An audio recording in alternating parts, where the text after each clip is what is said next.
Alrighty, everyone. Welcome back from lunch. My name is Megan King. I use she, her pronouns, and I am one of the organizers of the series with the Washington Poison Center. We are nearing the end, folks. Just a few more sessions until the end of our fourth annual overdose prevention, harm reduction, and treatment series. Thank you so much for all of you who have attended the majority of sessions. I know I have certainly been seeing a lot of familiar names throughout all of them. We really appreciate your attendance, your dedication to these topics, and your engagement and discussion. So you have heard this housekeeping spiel probably a million times at this point and could give it yourselves, but here it is one more time. This session is being recorded. We will make all recordings and slides available by early next week. You will access them through the agenda just like you clicked into the session today. In order to earn a certificate of attendance, you must watch a minimum of 5 live or recorded sessions by September 15th. And as a reminder, we are not able to provide CEs or CEUs this year, just the certificate of attendance.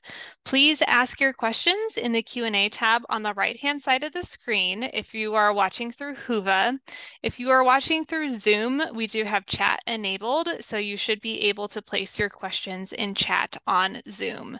Brooke and Kate are going to wait until the end of their session to answer questions, but please feel free to put them in Q&A or chat as you think of them. All right, that is it for housekeeping. Now I will introduce our speakers for today. First is Brooke Criticos. She is a professional research assistant at the Rocky Mountain Poison and Drug Safety, an entity of Denver Health.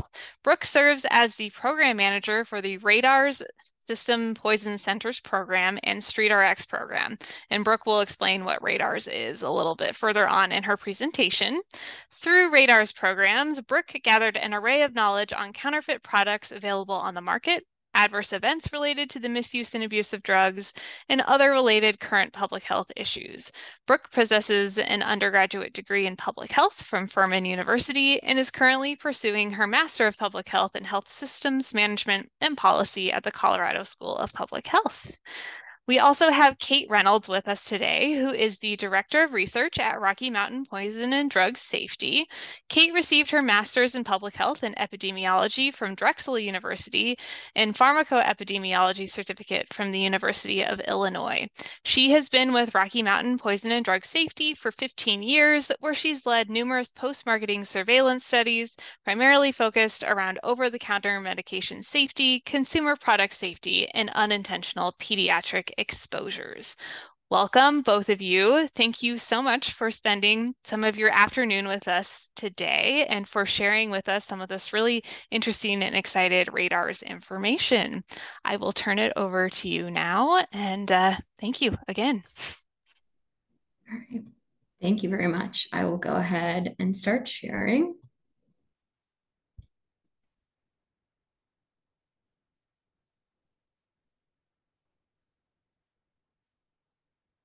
Okay, are you able to see my presentation slide? Good. Okay. Well, hello everyone. Good afternoon. Thank you for joining us here today for our talk around insights on counterfeit drugs from post-marketing surveillance tools. So like was just mentioned, my name is Brooke Criticos. I work in the research department at RMPDS. I've been with the organization for 3 years now, working on a variety of our programs that I will mention in a little bit, but was brought to this opportunity specifically through our connection with the Washington Poison Center through our Poison Centers program. So just a little overview of the presentation. We're going to spend some time going over a little background of the work we do here at RMPDS and what our radar system is specifically. We're going to discuss how our data fits in with the current landscape in discussions around falsified drugs. And then the bulk of our talk will really be reviewing a survey that one of our programs put out to dig deeper into how people who use drugs are encountering and understanding falsified drugs.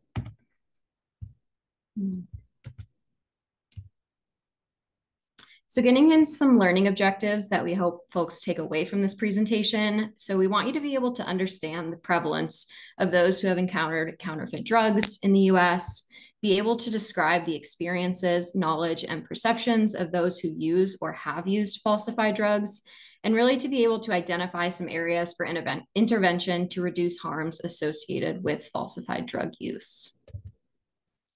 So before we dive into the main content of this presentation, I want to briefly explain a little bit about my organization, Rocky Mountain Poison and Drug Safety, or RMPDS, as we like to say, and our radar system. So we began as a poison center back in the 1950s and have built out since then many other systems to support the safety of medications and other substances in the real world. So this includes our medical information center and the research center specifically, which is what is responsible for our presentation today. So our radar system launched over 20 years ago and has provided decades-long post-marketing drug surveillance. The system was originally started by Purdue Pharma, but was acquired by RMPDS back in 2006.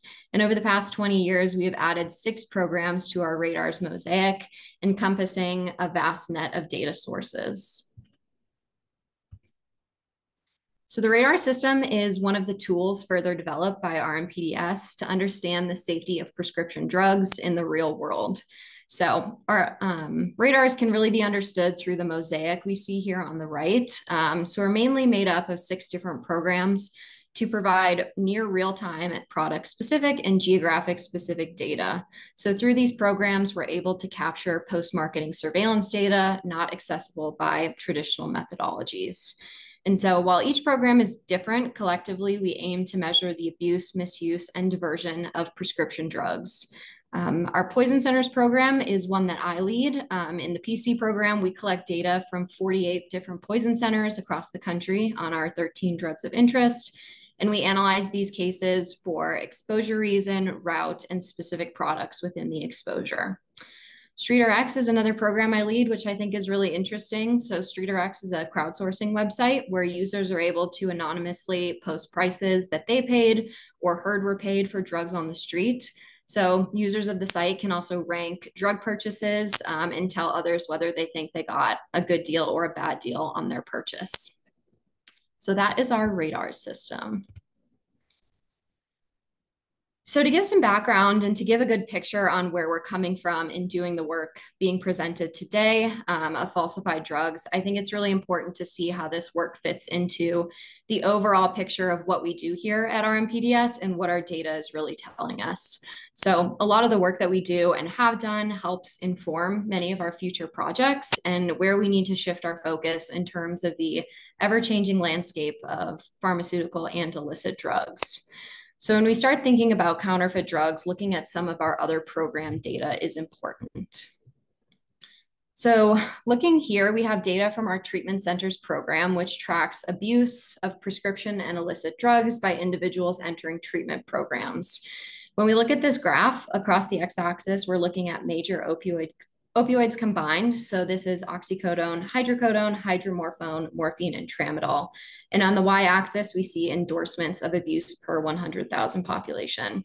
So over the last decade, we see decreased rates overall of abuse for major opioids combined. When we look specifically at individual opioids, however, rates of abuse are decreasing for all opioids except fentanyl, with the biggest spike seen here during the COVID-19 pandemic and increasing since then. We believe that a large factor in this increase might be due to the emergence of illicit fentanyl on the market. Taking a look at our drug diversion program. So this program provides data on the diversion of prescription drugs by surveying drug diversion officials around the country. So we receive data on the number of documented diversion cases within the official's jurisdiction for prescription drugs of interest. So similar to the previous graphs, we see major opioids combined on the x-axis and investigations open per 100,000 population on the y-axis, which simply means the number of cases opened for diverted drugs. So this data here shows a decrease in the total opioid cases open from 2012 to 2020, and then we see a small uptick here during the pandemic. When we look at individual opioids, however, we see that the highest increase since beginning of the pandemic in oxycodone. While the cause of this is unknown, it's important to note here that this data is solely based on prescription drugs or perceived prescription drugs by drug diversion officials and does not capture those such as illicit fentanyl. So it could be possible that the rise in the counterfeit M30 pills disguised to look like oxycodone but actually contain fentanyl come into play with this increase. And other, falsified drugs made to look like the real thing could be coming into play with this as well. And lastly, we have data from our Poison Centers program. So similar as before, we have major opioids combined on the x-axis and rates of abuse per 100,000 population on the y-axis. So what we're seeing here is a decrease overall in the last decade of intentional abuse of major opioids combined with a small rise seen during the COVID-19 pandemic. However, when we look at individual drugs involved, we're seeing that rates of abuse for essentially all prescription opioids are going down, except for fentanyl and oxycodone, with large spikes seen during the pandemic. It's also important to note here that there are limitations when it comes to interpreting fentanyl in PC cases. Often we don't receive cases, of confirmed illicit fentanyl. Rather, we just see suspected. So we believe a lot of the fentanyl seen here is due to the illicit supply on the market rather than pharmaceutical fentanyl. When we think about the fact that the prescribing of opioids overall has been decreasing over time, we're concerned here that some of the oxycodone cases shown are misidentifications due to the emergence of illicit products being passed off as the real thing. So we're seeing these trends of abuse and diversion in our data. And how does this connect really to what we're seeing happening around us in the real world? So over the past few years, we've all seen a surge in the media around news stories and events surrounding counterfeit and falsified drugs, which seems to be connecting to some of these trends we're seeing in our data. So how does our data fit into this current landscape? So for one company, counterfeit bottles of their top-selling HIV drugs were circulating on the streets. Some of these bottles included real prescription pills repackaged and sold on the street, and others were found to contain potentially dangerous drugs. Some pharmacies in Mexico have been found to be selling counterfeit medications containing fentanyl and other potentially dangerous drugs, which includes methamphetamine disguised to look like Adderall and fentanyl disguised to look like Percocet. Reporters in this story from the LA Times tested 55 pills that were seized, and more than 50% of them were counterfeit, with the majority testing positive for fentanyl.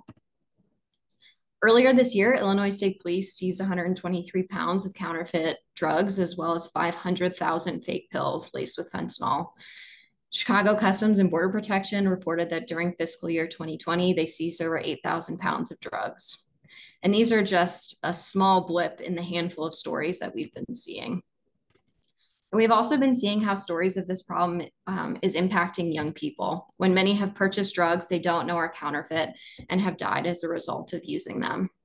This issue is something that's impacting every community. So how does this relate to the work we're doing, and why even highlight these stories, right? So we recognize at our MPDS that along with many other organizations, that falsified or counterfeit drugs are an increasing problem in the street drug supply. Our goal in doing this work presented today was to learn more from people individually impacted by falsified drugs. So where does this information lead us?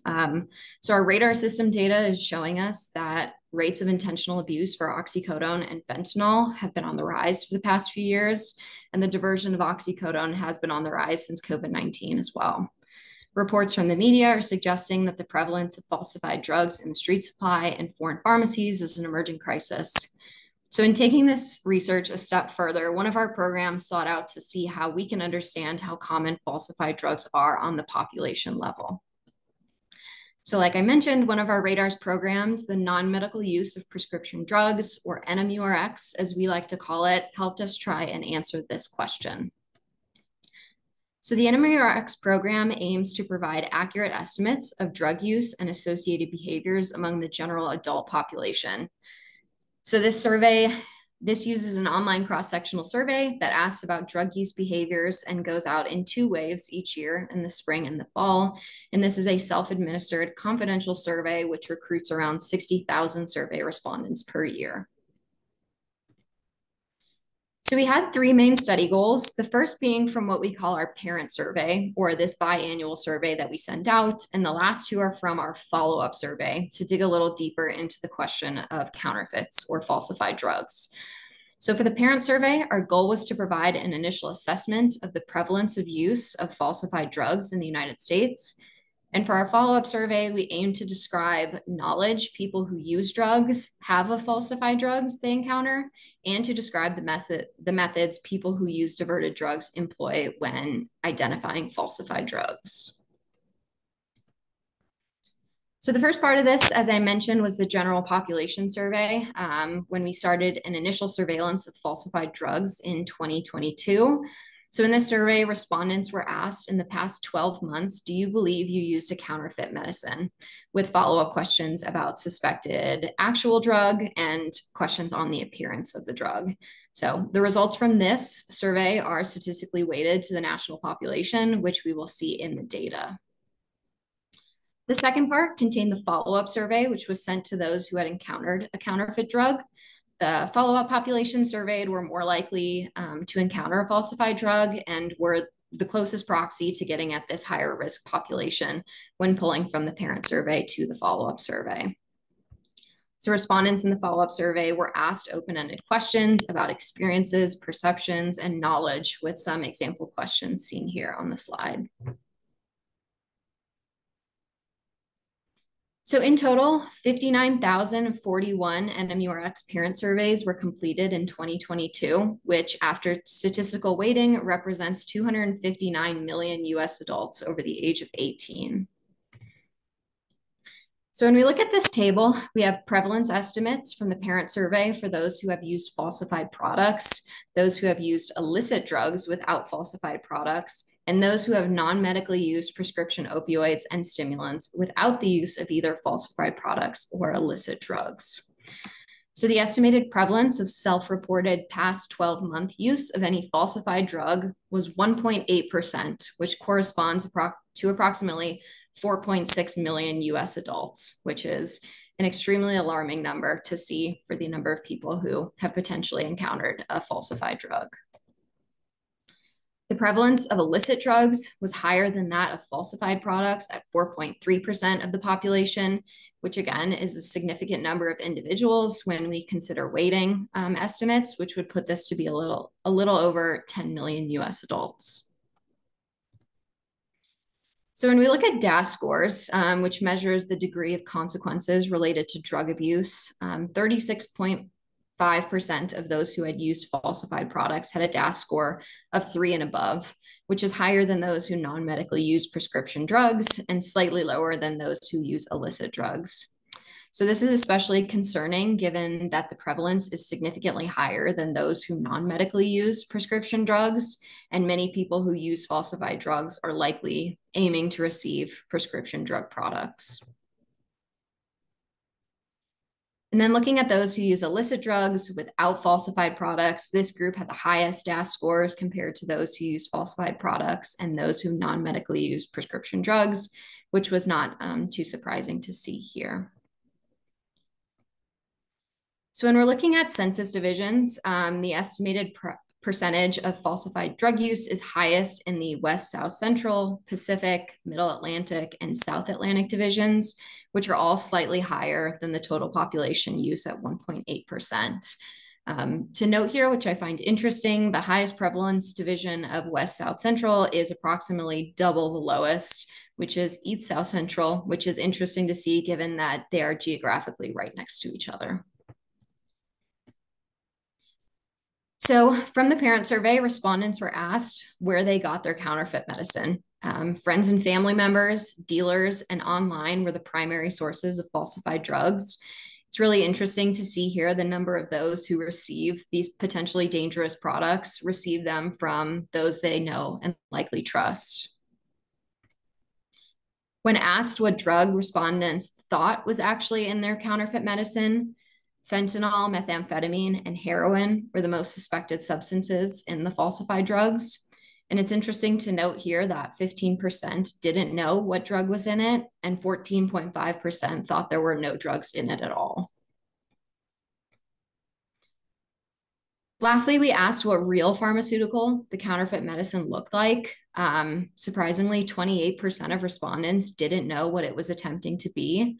The most common drugs that people thought they looked like were oxycodone, alprazolam, and hydrocodone.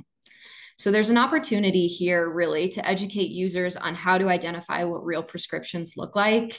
And targeting interventions here could be a really crucial harm reduction opportunity in making sure people are aware of what they're taking and what they're buying, and really presenting people with the education they need to be able to spot these things out before they take them and something potentially bad happens. So, as mentioned above, after the general population survey, we sent out an additional follow up survey to those who had mentioned encountering a falsified drug to dig much deeper into this population. So, from the general population, those that encountered a counterfeit were eligible to participate. So, this made up 1,992 individuals, of which 752 initiated the survey and 257 completed and analyzed. So, in looking at those who completed the follow up survey, as opposed to all of those eligible respondents of the follow up survey, were more likely male, older, more likely white, and had similar drug use scores using the DAS-10. So this survey really assessed knowledge of falsified medications among this follow-up population. So to orient us to the figures that we're seeing here, the x-axis shows us respondent knowledge and ranges on a scale of 1 to 10 from no knowledge at all of falsified medications to a lot of knowledge. So on the y-axis, we're looking at frequency of respondents. And knowledge here is also broken down further by sex, education level, DAS-10 score, non-pharmaceutical drug use, and past 12-month non-medical use of diverted prescription drugs. So overall, the average knowledge of falsified medications among the follow-up sample was 6.55. So generally, people said they were pretty knowledgeable about falsified drugs.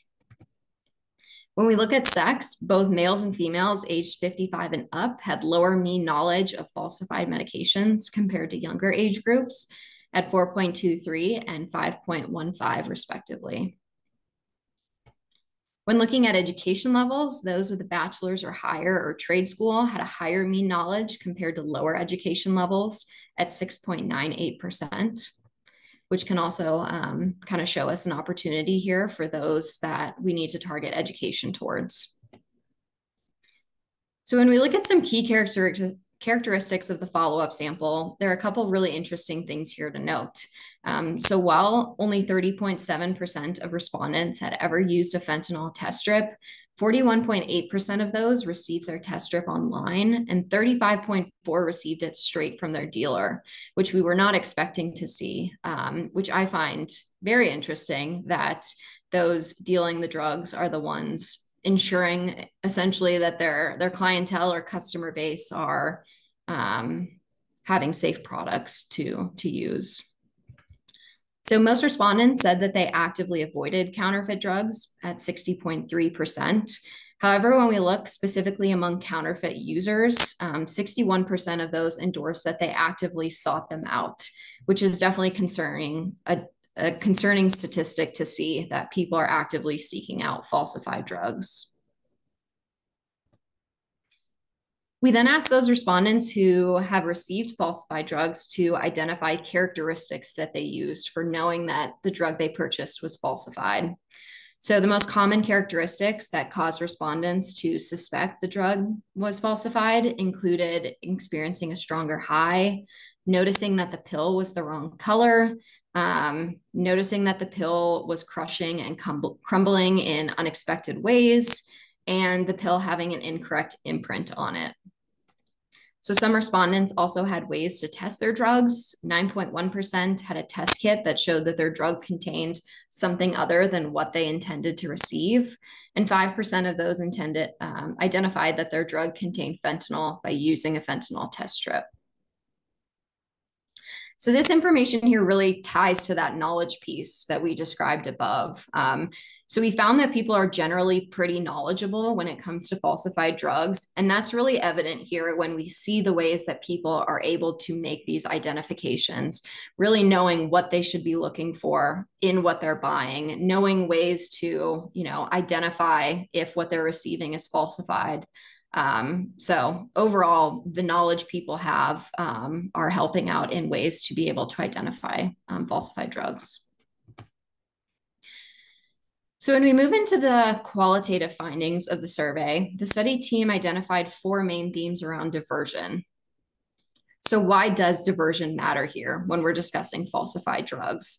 So it's really important to understand why people are resorting to diverted drugs. So if we can identify the root causes behind how and why people divert drugs, we can start to try and address ways to help mitigate the negative effects associated with falsified drugs. So when asked for additional details around circumstances under which respondents had used a diverted drug, many noted that simple convenience was a primary motivation due to ease of access. Respondents also noted feelings of time pressure and not having enough time to wait and see a doctor for what they needed. And finally, mentions of proximity were seen, with access to diverted drugs being in close range to where they were. So for many people in the follow-up survey, they mentioned that getting a diverted drug was easier than receiving a prescription drug. And I will give everyone a few seconds to kind of read through these.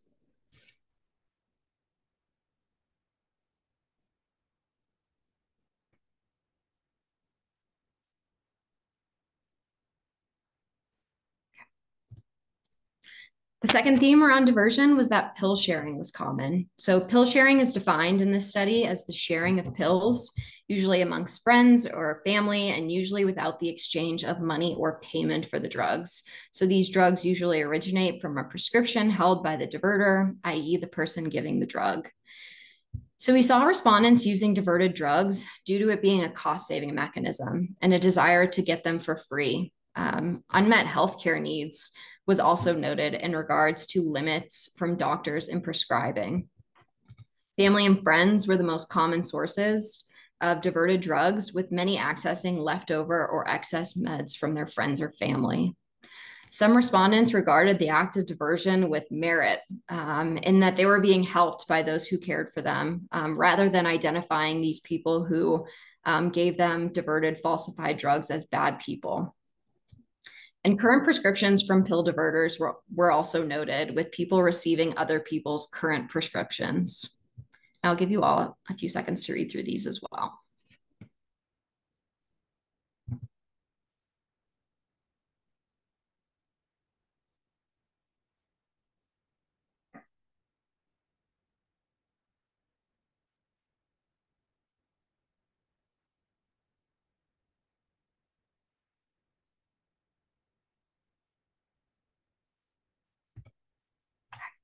The third theme related to pain as a primary motivation for using a diverted opioid, which can definitely help us indicate an unmet need in this population for why people are using falsified drugs.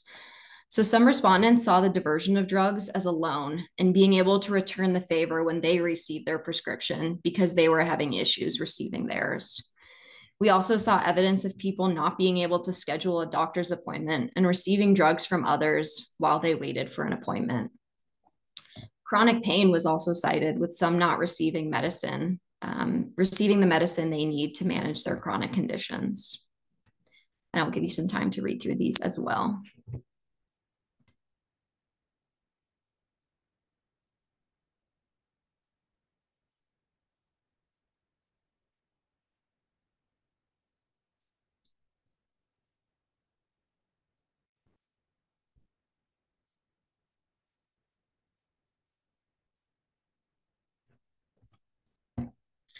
And with the final theme around diversion, participants frequently commented on aspects of the healthcare system influencing their reason for using diverted drugs.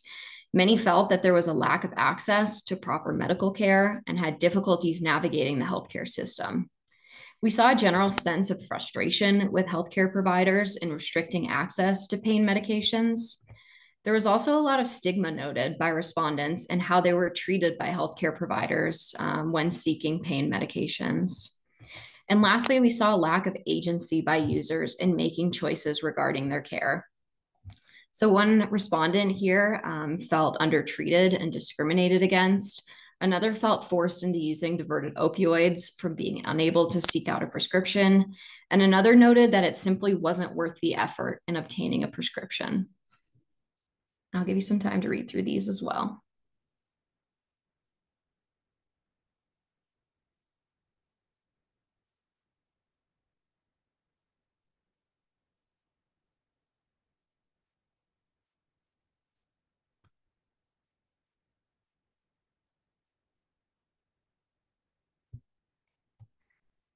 So, the second piece of the qualitative findings in the follow up survey related to views of falsified drugs and how users identified that they were given falsified drugs. So, the first theme in this area is that most respondents stated that people who use falsified drugs were negatively impacted by this. Respondents noted things like having concern for others, the deadly nature of these drugs, the feelings of hopelessness, the prevalence of fentanyl in the street supply, and how people they know are losing their lives due to this. Responses indicated an acute perception of harms that arise from falsified drug use. However, we're unsure whether this awareness that they have actually translates into action to reduce their risk of encountering a falsified drug. The data, however, shows that most do actively avoid falsified drugs. And I'll give you some time to read through these.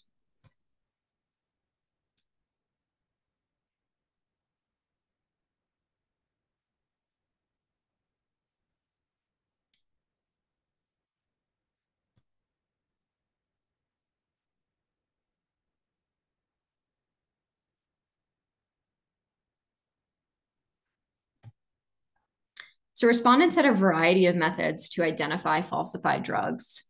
Visual cues was the most frequently mentioned method for identification of falsified drugs, which included noticing that the pill they bought was the wrong shape or color. They noticed errors compared to listings they saw on drugs.com for what they were attempting to purchase, and incorrect imprints. Some respondents also noted strong effects of the drugs. Effects that bordered on overdose, experiencing dangerous situations despite attempting to take precaution, and an overall awareness of fentanyl in the drugs that they're taking. I'll give you some time to read through these.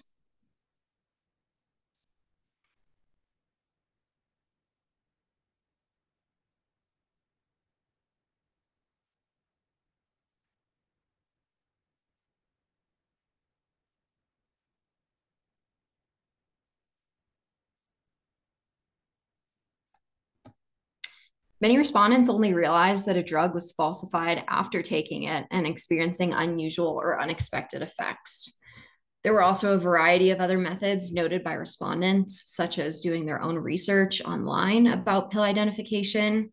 Some people experimented with the formulation, and some even had knowledge around the weight of prescription drugs. So one respondent knew that prescription drugs should all weigh the same and became concerned that their drugs were falsified when they all weighed differently. And one thing to note here is that cost was not a common method for identification of falsified drugs. And I'll give you some time to read these last ones.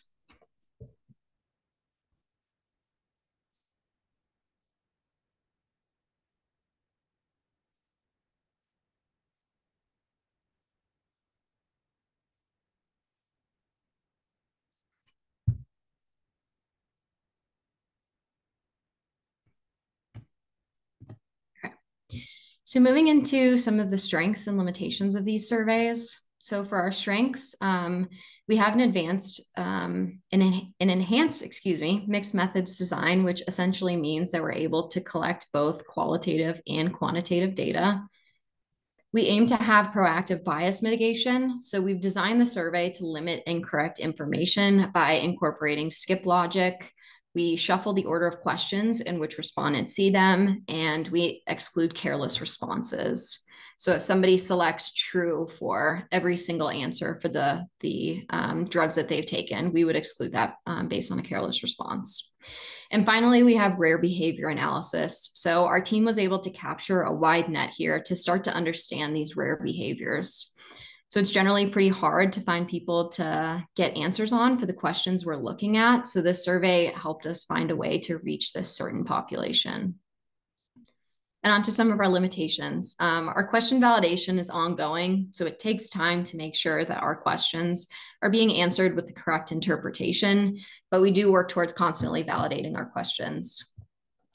So our surveys use self-reported falsified use. So there's always the potential that survey answers could include exaggerations, or respondents could make their answers more socially acceptable, which are both possible even though our surveys are confidential. We also have non-response bias in the follow-up sample. So only about 13% of those eligible to participate actually completed the follow-up survey. And finally, we have the limitation of researcher bias in the qualitative analysis, which is hard to avoid entirely, but attempts were made to try and mitigate this as much as possible. So what can we really take away from all of this? So the results of this study show that the population that may have encountered a falsified drug is notable. And this is consistent with other findings in the US that indicate an increased prevalence in falsified drugs. So when we look at some key findings from the study, 1.8% of respondents have used a falsified drug. And while this seems like a small percent, this is weighted to over 4.6 million US adults, which is extremely alarming. Nearly a third of those who have encountered a counterfeit drug received these drugs from friends or family members, which may indicate that having a familiar source is not a reliable indicator of authenticity. Excuse me, that was a difficult word. A large proportion of individuals knew the drug they were receiving was falsified before they completed the transaction. This may indicate a desire to overlook the risks of falsified drugs in order to obtain a drug to abuse or misuse, which can potentially lead to adverse events such as overdose and death.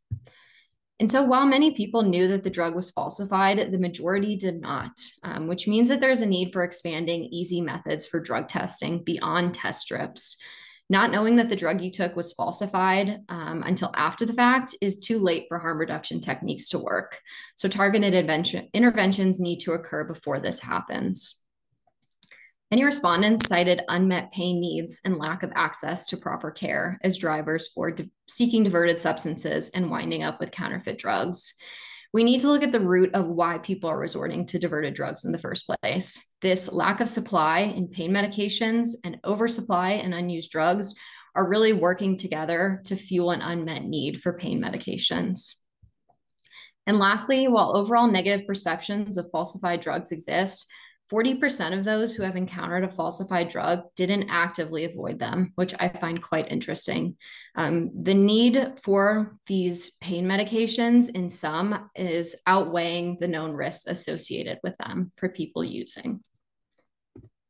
And that is all I have. Thank you, everyone.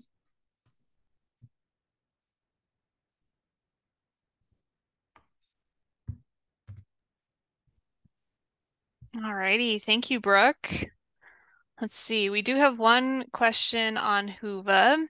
What countries do the counterfeit drugs come from most often?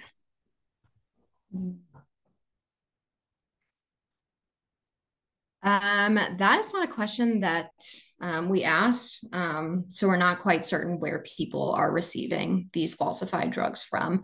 Obviously, there's like a lot of theories in the media that we see about where these drugs are coming from, but that's not a question we specifically target in our surveys about where they're originating from.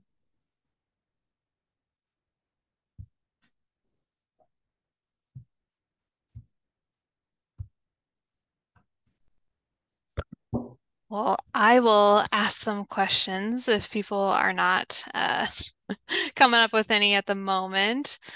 So let's see here. Did people talk about fentanyl test strips at all and kind of the gray area of legality with them and how that might have affected them, or, if they're getting them from their dealers? Is just Was there anything else you want to share with fentanyl test strips?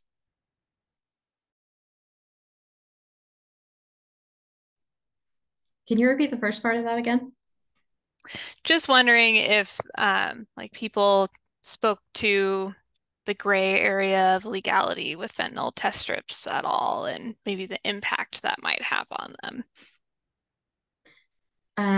Not that I've seen in the data specifically. It is very interesting, though, that a lot of people receive their fentanyl test strips from their dealers specifically. So there is this, awareness on both ends that falsified drugs are present in the street drug supply. And the fact that people are specifically getting them from their dealers is interesting. In a weird way, it's like dealers are trying to protect their clientele. So like they don't want to give them something that's going to potentially harm them, right? Because that's going to affect their, return as a customer. So no, I didn't really see any mentions of the legality of that in the data. Yeah, due to the anonymous nature, they share a good bit, as we saw in some of those quotes from people about why they use diverted drugs and some of their perceptions on it. But legality specifically is not something that I saw come up in the responses.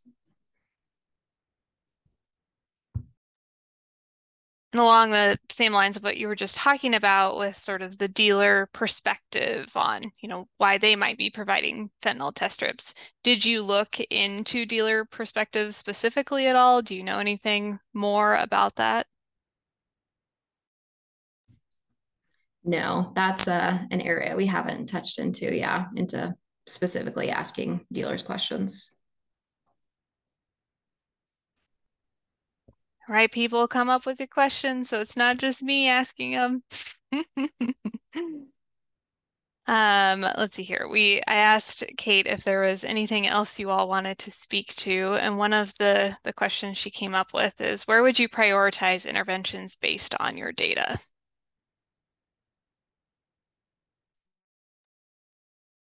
Brooke, do you want me to take this one? Since I prompted this question. All you. Yeah.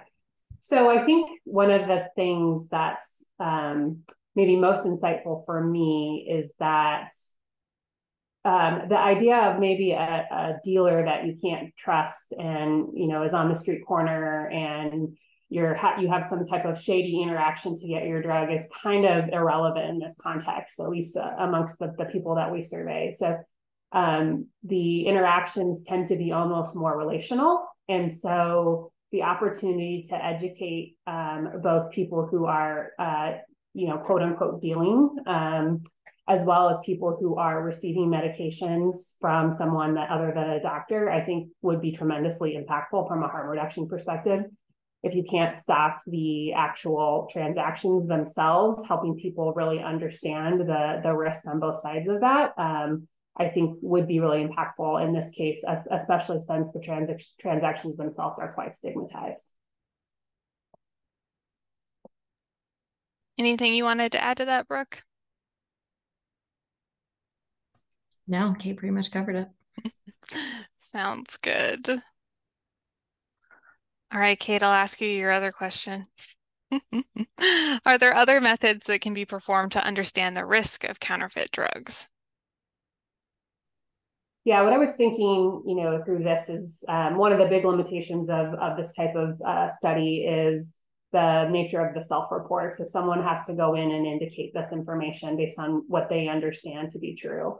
Another method, and some certain organizations actually employ these tools right now, is to capture the medications themselves. So if you purchase something that you're concerned about, you can submit it to an organization and they will actually test what is in the medication. And so I think that's another tool that you could look at these results and those results and kind of compare them geographically to really get a more complete picture of kind of the nature of counterfeit drugs, how common fentanyl is involved, those kinds of things.